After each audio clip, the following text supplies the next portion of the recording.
Lok Sabha speaker के अभिवादन के समय जनाब आगा सैयद रोहुल्ला ने कुछ सवाल लोकसभा स्पीकर से पूछने की कोशिश की, लेकिन स्पीकर साहब ने जवाब देने के बजाय उन्हें डांट कर बैठा दिया।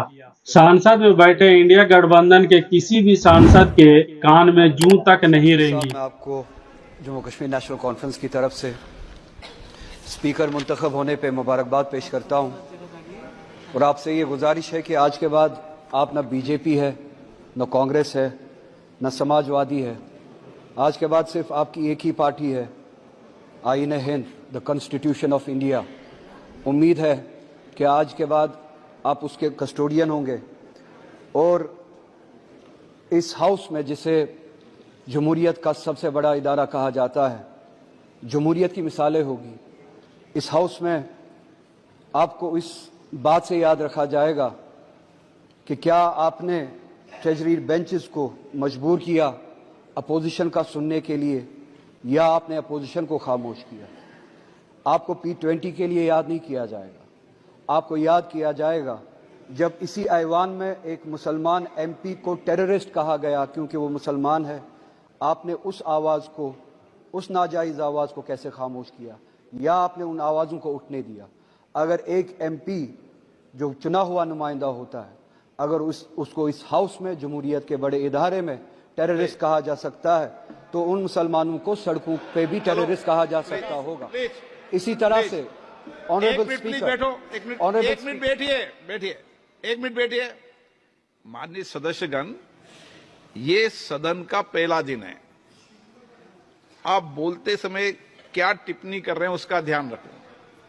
अभी कार्यकाल को देखो, उसके बाद टिप्पणी करो।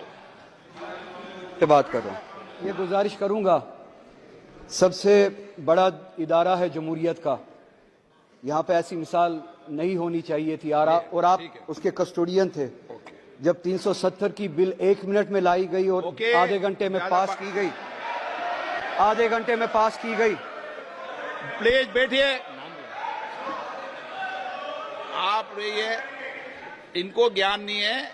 उस पर 9.5 घंटे तक डिबेट हुई थी। चलो बैठे, चलिए। Okay. फ्रांसिसी George,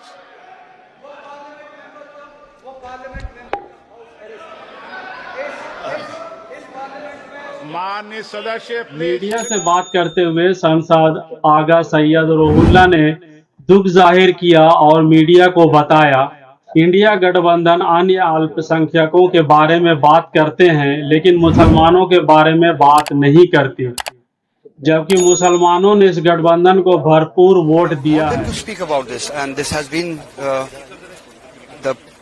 The way they have worked, this has been happening continuously.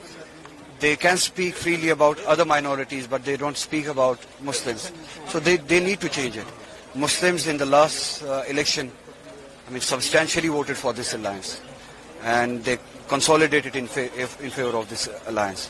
So even if after having this support from the Muslim section of the minorities or Muslim population, they don't speak for the Muslims, then what is left for the Muslims? What institution and what hope is left for the Muslims to go to?